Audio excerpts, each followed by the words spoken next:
Dans son ouvrage Choisir la joie que nous avons découvert, Sayana Roman nous parle au troisième chapitre de l'art de cultiver l'amour de soi. Alors allons-y. Il existe maintes façons de pratiquer l'amour de soi, et chaque événement est l'occasion d'apprendre à vous aimer. En fait, tout peut vous donner l'occasion de vous aimer, nous dit l'auteur. Et lorsque tout semble être contre vous, dans la vie, ce n'est que pour mieux vous montrer les pouvoirs dont vous disposez. Par exemple, si l'on vous demande de faire la liste de ce que vous aimeriez faire, celle-ci serait très longue. Il se peut d'ailleurs même qu'une partie de vous-même vous rappelle que vous ne la mettrez jamais à pied d'œuvre. Et là, la bataille intérieure commence. Cette petite guerre intérieure que vous ressentez va vous épuiser et risque de vous induire en erreur. Et cela n'est vraiment pas la meilleure façon d'utiliser votre énergie. Cultiver l'amour de soi signifie d'abord s'accepter tel que l'on est ici et maintenant, à partir de maintenant. Il n'existe pas d'exception à cet énoncé. En fait, il s'agit de passer un accord avec vous-même dès à présent pour commencer les choses et apprendre à vous apprécier, apprendre à valider et à vous accepter et à vous soutenir de ce que vous êtes en ce moment même. Cela revient à dire que l'on doit vivre dans le présent. Alors beaucoup d'entre vous regardent vers le passé avec regret, revoyant comment ils auraient pu maîtriser certaines situations avec peut-être plus d'élévation, en imaginant que s'ils avaient fait ceci, cela, les choses auraient pu mieux tourner. Certains d'entre vous aussi regardent vers l'avenir, afin d'invalider l'être qu'ils sont dans le présent. C'est une fuite en avant.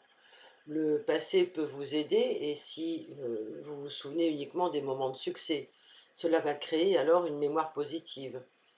Le futur peut aussi être votre ami si vous visualisez sereinement, positivement la prochaine étape. Mais ne vous culpabilisez pas de ne pas être encore parvenu à l'étape suivante. Il est très important, et j'ajoute primordial, de vous aimer tel que vous êtes au moment présent, sans réserve. Cultiver l'amour de soi se situe au-delà de l'attachement, au-delà du détachement. Vous existez d'abord dans un corps physique et chacun d'entre vous possède un centre, que l'on appelle le je. Ce je vous a été donné afin de vous séparer du grand tout pour vous permettre d'expérimenter une particularité de l'être, de vous individuer. Et le bagage des expériences que vous avez pu faire jusqu'à ce jour représente l'enseignement par lequel vous êtes né. Vous pouvez le qualifier de bon mauvais, il compose cependant votre être, votre unicité et aussi votre but. Si vous pouviez être à ma place, vous vous verriez comme un cristal aux multiples facettes. Chacun d'entre vous est complètement différent des autres. C'est une combinaison unique d'énergie et chacun d'entre vous peut être beau, spécial, original, comme l'est chaque cristal. Alors, comme chaque cristal, vous réfléchissez la lumière de façon particulière. De même, votre aura va être différente de celle de votre voisin, de celle des autres en général. Et si vous pouvez apprécier votre unicité, prendre conscience que le chemin que vous avez choisi est différent de celui de tous les autres, eh bien, il vous serait plus facile de vous détacher des autres points de vue et de suivre votre propre guilde intérieure. Une des façons de vous aimer davantage consiste à ne plus vous comparer aux autres. C'est une chose importante et bien que vous soyez une partie du tout, vous êtes vous-même un individu unique ayant son chemin propre. Les systèmes de croyances, par exemple de votre ethnie ou de votre famille, de votre clan, de votre environnement, que vous avez assimilés comme vôtres, peuvent être un obstacle à l'amour de soi. Vous avez peut-être d'ailleurs entendu des phrases qui pouvaient vous culpabiliser, par exemple, de faire certaines choses, comme il n'est pas bon de faire ceci, il n'est pas bon de faire cela. Eh bien, le défi de l'amour de soi est au-delà de tout ce qui vous a été dit, de tout ce qui vous a été appris. Aujourd'hui, vous pouvez vous poser la question, Est-ce que cela me convient toujours? Est-ce que cela me convient essentiellement? Est-ce que cela m'apporte de la joie? Est-ce que je me sens bien si je fais cela? Et la réponse d'aujourd'hui, c'est que seul ce que vous ressentez, seule votre expérience personnelle va compter. Et seule votre réponse compte. La tentation est très grande de faire, par exemple, d'une autre personne ou même d'une chose, comme un livre ou une autorité, et de mettre cela à l'extérieur de vous-même, hein, et de permettre à cet extérieur de juger ce qui est bon pour vous. Vous allez retirer d'immenses bienfaits à être en présence de maîtres, certainement, mais seulement pour apprendre à recevoir les informations et à les évaluer pour évoluer par vous-même. Alors, je suis là pour ouvrir les portes. Je ne veux pas prendre votre pouvoir, mais plutôt vous le restituer.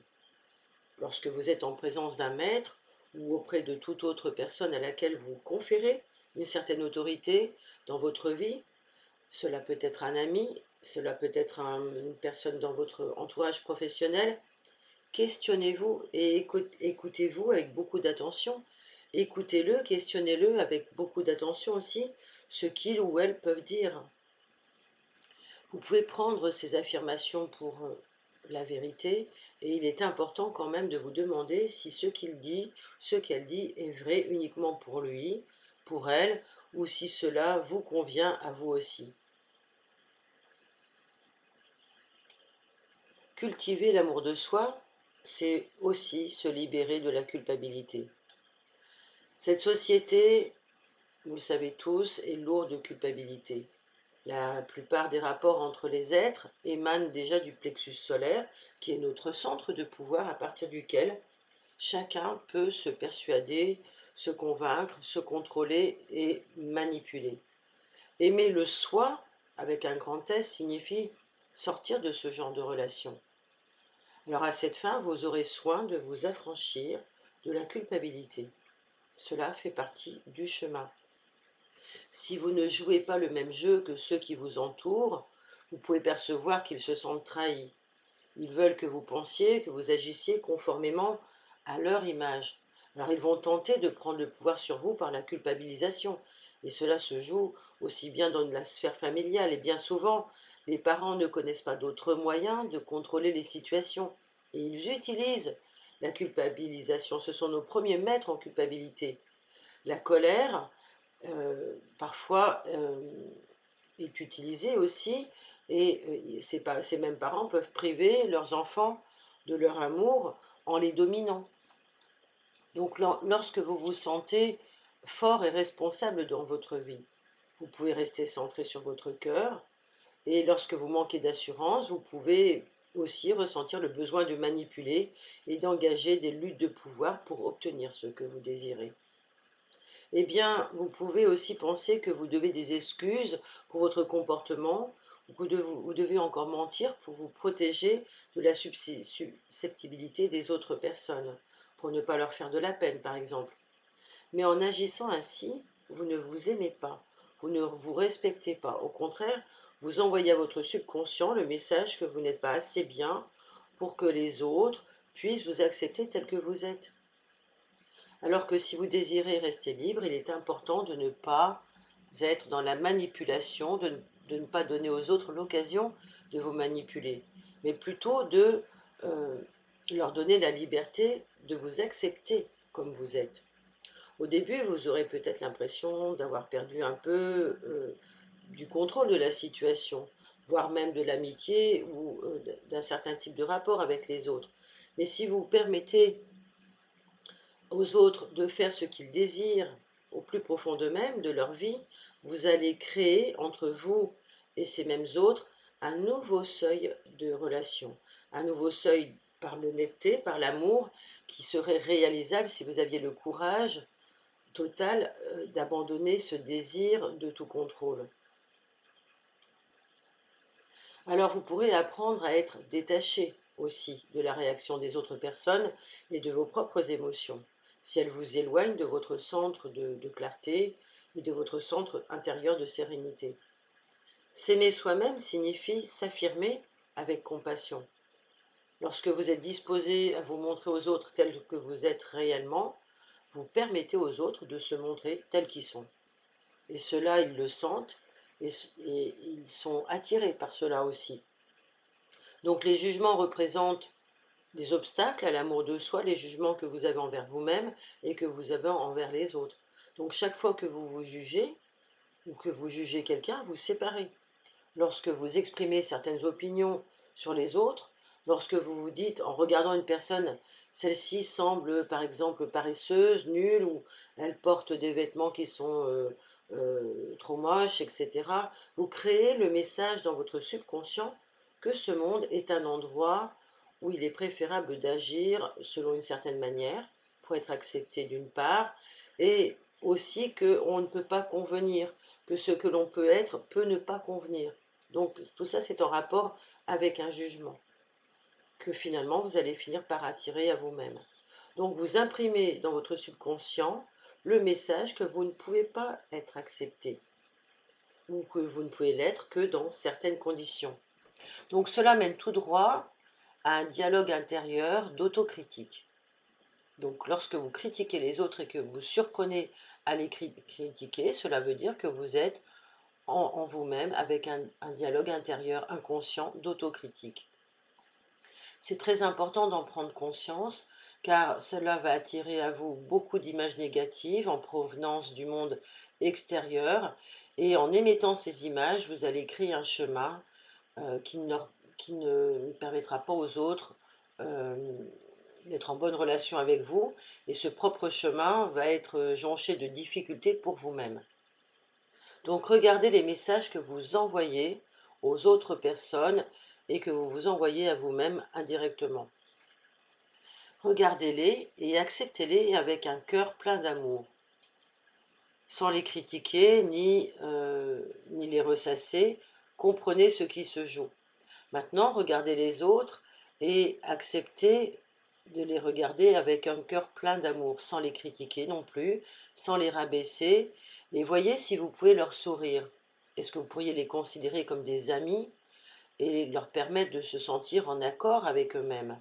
Est-ce que vous pouvez vous autoriser à les autoriser? Ou peut-être tout simplement à les ignorer complètement. Si vous commencez ce chemin de les accepter, même télépathiquement, cela va jouer dans votre esprit, dans vos esprits, et vous allez apprendre à vous connecter aux autres avec votre être supérieur. Donc c'est la rencontre, la relation va déjà commencer par les êtres supérieurs. Et vous allez constater d'ailleurs que vraiment les choses vont s'améliorer pour vous parce que les autres vont commencer à vous accepter avec plus d'amour, puisque vous allez vous-même les accepter avec plus d'amour. Vous savez bien que vos croyances de la réalité créent votre expérience. Donc, tout cela peut se produire par des voies subtiles. Si vous pensez par exemple que les gens ne vous acceptent pas tel que vous êtes, ou si vous pensez que vous devez faire encore tout votre possible pour leur faire plaisir, alors vous allez attirer dans votre vie des personnes de ce genre qui vont vous prouver que vous avez raison de penser comme cela. Et vous remarquerez que vous rencontrez vos amis au moment où ils sont fatigués et repliés sur eux-mêmes. C'est ce que vous croyez être vrai à propos des amis et des autres personnes de votre vie. Et cela vous portera à créer cette expérience avec eux. Si vous vous dites cet homme est chaleureux et plein d'affection à mon égard, eh bien cela va créer aussi ce type de relation avec cette personne ou avec une autre. Pour évoluer dans un sens plus élevé de l'amour de soi, de l'estime de soi, nous vous conseillons d'identifier ce que vous considérez comme être des faits à propos de la manière dont le monde fonctionne. Si vous pensez par exemple que le monde est froid et impassible, ou que vous devez fournir encore plus d'efforts pour atteindre votre objectif, eh bien ces convictions vont se dresser entre vous et l'amour que vous pourriez vous porter. Il y a là une croyance, et cette croyance est ce que vous considérez comme une vérité de la réalité. Alors que vous pourriez vous dire, c'est une réalité lorsque je souris aux gens, et ils me sourient en retour, ou induire peut-être d'autres réalités beaucoup plus facilitantes.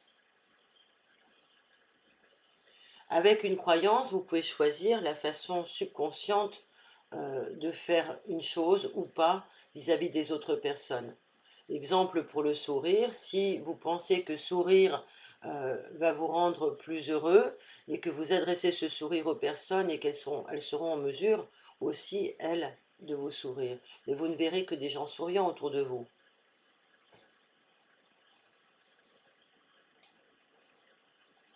Si vous désirez vivre dans un monde rempli de bonnes intentions, même à notre époque et surtout à notre époque, euh, nous avons fort à faire de penser à renforcer nos images de l'amour de soi et de commencer à faire attention à ce que nous disons à l'intérieur de nous, dans notre dialogue intérieur, et à ce que nous pouvons dire au monde. Nous pouvons transformer toutes les rencontres que nous allons faire avec les autres et le monde va changer en fonction de ce que l'on va se dire. Si vous faites par exemple un métier où vous savez qu'il est difficile de s'enrichir et que vous vous dites peu de personnes s'enrichissent dans cette profession, eh bien vous allez créer ce fait pour vous-même et vous allez garder une vision de la réalité qui sera une expérience que vous allez faire non seulement au niveau professionnel mais aussi avec les personnes que vous rencontrez. Vous allez induire cela.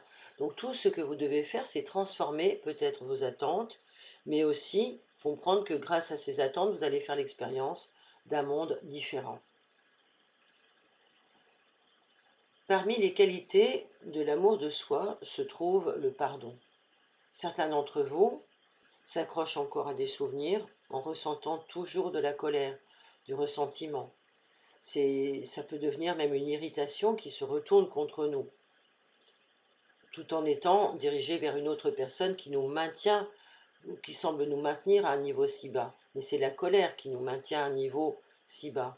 Et donc, notre être supérieur, qui lui connaît le pardon, va tout faire pour nous détacher de cette colère. Mais si nous restons collés à un sentiment négatif envers quelqu'un, à une blessure, nous allons garder cela dans notre âme. Et aussi bien nous-mêmes que la personne va s'en trouver affectée, la personne à qui on en veut. Alors, ce qu'il faut savoir, c'est qu'elle va se trouver affectée, mais jamais autant que nous-mêmes. Et tout ce que nous portons comme sentiment négatif envers quelqu'un va rester collé en nous, va rester collé à notre aura, et c'est nous qui allons en souffrir le plus. Donc, ce qu'il faut comprendre, c'est que quand une personne souffre et nous envoie des sentiments négatifs, eh bien, c'est d'abord sa souffrance. Sa souffrance est plus grande que celle, je dirais, exprimée dans la vibration de la colère ou du ressentiment qu'elle nous porte. La personne agit de cette façon parce qu'elle n'arrive pas à se délester et à voir elle-même sa souffrance, donc elle la projette à l'extérieur de nous. Donc tout ce que vous portez en vous demeure dans votre aura et agit comme un aimant pour attirer en permanence ce genre d'événement qui va venir valider cette colère. Et la raison essentielle pour laquelle vous pouvez pratiquer le pardon, c'est parce qu'il purifie et il va guérir votre aura. Et en guérissant ce qui est en vous, vous allez pouvoir guérir ce qui est à l'extérieur de vous. L'amour de soi implique nécessairement l'humilité. D'abord en tant qu'expression du cœur, parce que c'est une expression du cœur et non de l'ego. Et l'humilité dit « je suis ouvert, je suis prêt à écouter et je n'ai peut-être pas toutes les réponses ». L'humilité, c'est une des qualités qui va vous permettre de recevoir plus parce qu'elle implique systématiquement l'ouverture. Il ne s'agit pas de faire preuve de tout savoir ou de tout donner, de vouloir tout, mais il s'agit plutôt de faire preuve de peu de confiance et d'une forte présence de foi et de confiance en soi. D'ailleurs, seuls ceux qui sont en harmonie avec eux-mêmes peuvent exprimer l'humilité. Ceux qui agissent avec, à contrario, plus d'arrogance et de confiance calculée, pour le coup, sont ceux qui ne possèdent pas encore les caractéristiques qu'ils essayent d'afficher. Les personnes qui s'aiment vraiment sont remplies d'amour, elles sont généreuses et attentionnées, elles expriment la confiance qu'elles ont en elles-mêmes, mais avec humilité, avec le pardon et avec leur vision holistique. Si vous connaissez vous-même des personnes d'apparence sage et qui pourtant abaissent les autres ou rejettent leurs amis ou les culpabilisent, quelle que soit l'élévation de leurs paroles et de leurs enseignements, eh bien, je peux vous assurer qu'elles ne pratiquent pas l'amour de soi. S'aimer soi-même implique la foi, la confiance, la croyance en ce que l'on est et surtout dans le désir d'agir. Il n'est pas suffisant de ressentir cette foi et cette confiance. Il faut aussi en faire l'expérience dans le monde extérieur. Vous êtes un être physique et la joie vient en regardant autour de vous toutes les choses qui expriment par exemple votre beauté intérieure. Ça peut être un jardin de fleurs, ça peut être la nature, les arbres, votre maison, l'océan, la famille, tout ce que vous trouvez beau et tout cela autour de vous est la récompense de vos pensées, de vos actions et de votre confiance en vous. Vous avez agi en suivant votre propre chemin du cœur et votre vision de l'esprit. L'ultime défi de l'amour de soi, c'est la mise en pratique, le partage avec les autres et la création en ce monde d'un paradis terrestre. Il ne suffit pas de donner et d'irradier l'amour. L'amour de soi vient aussi de l'amour reçu. Ça, c'est quelque chose qui est vu très peu de fois, puisqu'on reste cantonné à ce qu'on va donner, le plus souvent. Mais si vous envoyez de l'amour à tout le monde, et que personne ne sache le recevoir, cet amour n'aura aucune destination. Alors vous rendrez un grand service aux autres en commençant par accepter leur amour. Un des plus grands cadeaux que vous puissiez faire aux autres, avant toute chose, consiste à vous ouvrir à leur amour. Dans chaque relation entre un homme et une femme, ou entre deux hommes ou deux femmes, la réussite dépend de la capacité de chacun à recevoir l'amour de l'autre. Cependant, si vous donnez 100% et si votre partenaire reçoit 50%, alors ce que vous recevrez en retour sera 25%, et ainsi de suite. Et donc, en fin de compte, pour le coup, nous comptons, eh bien vous vivrez de moins en moins d'amour entre vous. Vous vivrez en revanche un plus grand amour et prêt à recevoir les cadeaux des autres si vous vous ouvrez donc à recevoir, qu'il s'agisse d'amour, d'amitié ou de soutien. Si vous désirez que votre être supérieur soit présent dans votre vie quotidienne et que vous exprimiez cet amour de soi, choisissez alors une qualité spécifique de l'âme et dès que vous en avez l'occasion, pensez-y, mettez-la en œuvre. Et parmi ces qualités, par exemple, on peut distinguer celle dont on a le plus besoin en ce moment, c'est la paix, l'appréciation, l'humilité, l'harmonie, la joie, la gratitude, la santé, l'abondance, la liberté, la force, la sérénité, l'intégrité, le respect, la dignité, la compassion, le pardon, la volonté, la clarté, la créativité, la grâce, la sagesse, l'amour. En méditant sur toutes ces qualités, vous allez vous les attirer dans votre aura et vous les renforcerez. Les autres personnes les reconnaîtront en vous et vous êtes ce que vous pensez. Si chaque jour vous sélectionnez une de ces qualités de votre être supérieur et que vous méditez, que vous vous identifiez à elle, elle deviendra de ce fait une expérience pour vous. Vous l'aurez expérimentée, vous l'aurez pratiquée. Donc elle va se manifester à vous. L'amour de soi implique le respect du soi, ainsi qu'une vie orientée vers ce but ultime. Lorsque vous donnez à vous-même votre temps, à votre amour et à votre vision une certaine valeur, les autres personnes qui vous entourent tendent à faire de même. Ils sont invités même à faire de même et ils peuvent s'inspirer de vous. Donc avant de rencontrer vos amis, cherchez à savoir quel est le but élevé que vous pourriez accomplir ensemble. Ne vous est-il pas déjà arrivé de rester chez quelqu'un alors que vous désiriez partir, mais sans oser le dire de peur de blesser cette personne? Si cela vous est arrivé, vous donniez à ce moment-là plus de valeur à cette personne qu'à vous-même. Sachez-le. Et vous lui avez envoyé télépathiquement le message qu'elle n'avait pas à respecter votre temps ou vous-même. Et il n'est pas surprenant donc qu'elle se soit permis d'agir ainsi. Donc voyez, par cet exemple, chaque fois que vous valorisez et que vous respectez, chaque fois que vous parlez avec conviction de ce que vous êtes ou de ce que vous faites, et que vous faites ce qu'il faut, non seulement vous évoluez, mais encore vous aidez les autres à faire la même chose que vous, par votre exemple. Donc l'incapacité, par exemple, à dire non aux autres, reflète d'une vision du monde révélant que les sentiments des autres sont plus importants que vous. Vous ne savez pas de leur dire non, donc vous leur donnez du pouvoir et vous leur donnez votre propre pouvoir et la suprématie. Et donc vous leur dites, vous leur envoyez le message inconscient que leurs droits sont plus importants que les vôtres et que leurs droits doivent être considérés en priorité. Donc vous les confortez dans leur rôle. Alors, si vous agissez ainsi, bien sûr, vous créez des blocages énergétiques en vous-même, mais aussi en les autres. Et vous, de votre côté, vous allez accumuler des ressentiments, de la colère, et puis vous allez générer des blessures, bien sûr, qui vont s'engrammer dans votre aura. Et puis votre aura va attirer, bien sûr, dans l'écosystème, va attirer ce genre de situation pour vous valider dans votre croyance. L'amour de soi. L'amour de soi vient du cœur, il requiert gentillesse, il requiert amour inconditionnel. Certaines personnes d'ailleurs pensent que l'amour de soi implique d'agir avec force, en utilisant sa volonté de manière agressive et en déniant les droits des autres. Vous connaissez des gens qui vont de l'avant et qui ne se préoccupent guère de l'effet qu'ils ont sur les autres. Alors vous dites d'eux qu'ils sont sans pitié. Et souvent, lors de telles occasions, vous-même, vous pouvez faire preuve d'agressivité, soit envers vous-même ou envers eux, ou une partie de vous cherchant à dominer et à contrôler les autres parties. Enfin, voilà, tous ces schémas se mélangent et se répètent.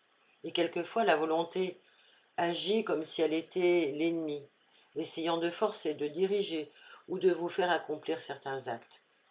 Actuellement, nous sommes sollicités sur ce terrain-là. Alors rappelez-vous, il en est de même quand vos parents tentaient d'une façon maladroite de se tenir au-dessus de vous. Et pour ne pas ranger les choses, peut-être qu'il vous arrive même de penser que votre volonté essaye de vous forcer à faire et elle le fait pour votre plus grand bien. Vous allez vous déculpabiliser en trouvant derrière cela des bénéfices peut-être secondaires. Ou pour maintenir ces bénéfices secondaires, vous allez penser que c'est pour votre plus grand bien.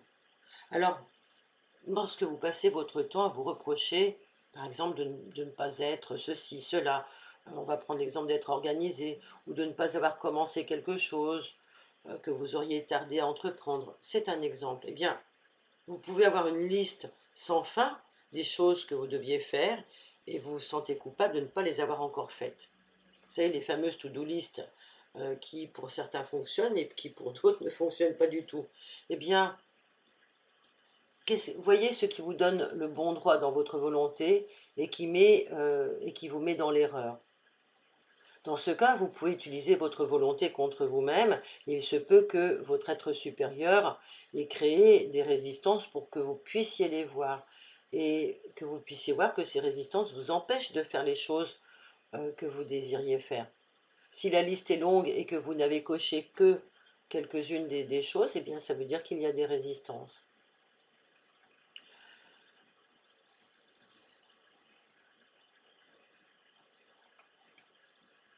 Alors, une autre idée, c'est de ne pas se prendre en sérieux. Pour l'estime de soi, pour cultiver l'amour de soi, il faut rire, il faut jouer. Le monde ne va pas s'écrouler si quelque chose ne tourne pas rond. L'humour, c'est quelque chose peut-être qui va nous donner le plus grand amour de soi. C'est la faculté de rire, de sourire de soi, de sourire des autres, de sourire aux autres et de remettre des problèmes dans de justes proportions. Et tout cela avec beaucoup d'humour, eh bien, pratiquer cela, c'est pratiquer un art raffiné. Et tous ceux qui sont parvenus à ce niveau d'amour de soi, euh, réciproquement, regorgent souvent d'humour. Donc, quand on a de l'humour, on a de l'amour de soi, et quand on a de l'amour de soi, on développe son humour. Donc, ceux qui ont de l'esprit et qui aiment amener les autres à cet état, à cette vision des choses un petit peu enfantine, qui voient la vie comme un jeu, bah, ils aiment être spontanés. Ils trouvent toujours des raisons de sourire et ils sont capables de mettre tout le monde à l'aise et de faire que les choses et la vie soient simples. Donc regardez cette semaine par exemple, regardez autour de vous, observez et sans jugement s'il y a des personnes qui s'aiment elles-mêmes. Si vous ressentez, voilà, essayez d'observer un petit peu comment ça se situe pour vous et autour de vous, avec l'humour ou sans humour. Et si vous éprouvez quelques difficultés, par exemple avec certaines personnes, voyez dans quel aspect se situe le problème et cherchez à savoir si ces personnes aiment cet aspect particulier d'elles-mêmes d'ailleurs.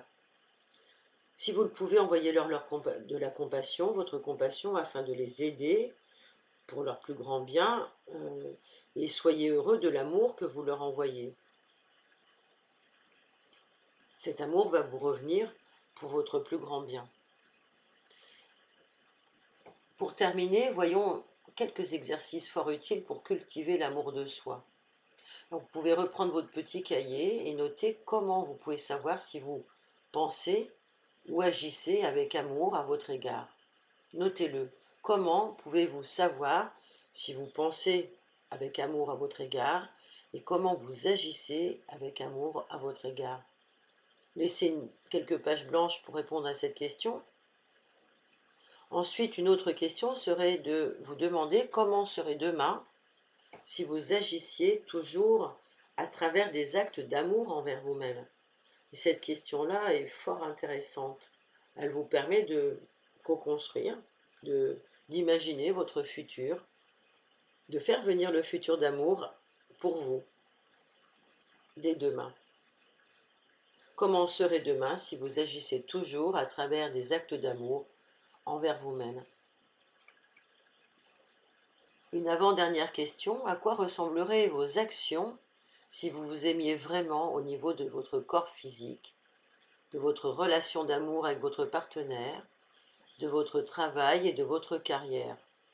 Ça fait beaucoup, je pense qu'on peut dissocier les quatre parties et peut-être se poser la question pour le corps physique, pour la relation d'amour avec le partenaire, pour la relation d'amour avec le travail et la carrière. Ensuite, que ferez-vous demain si vous vous aimez vraiment dans votre relation d'amour, au travail, dans votre corps physique? Énumérez au moins 3 actions particulières que vous pourriez déjà mettre en place et accomplir dans chacun de ces 3 domaines. Voilà, je vous remercie pour votre écoute et puis je vous souhaite plein d'amour dans tout ce que vous pourrez découvrir de vous-même, découvrir des autres et merci de partager vos petits cahiers de vie, de partager vos idées, de partager vos expériences parce que ce sont vos témoignages qui amènent les autres aussi à recevoir et à s'ouvrir. Merci beaucoup. N'oubliez pas de partager ce podcast si vous le souhaitez, de vous abonner si ce n'est pas déjà fait, et puis de liker. À très bientôt pour le prochain chapitre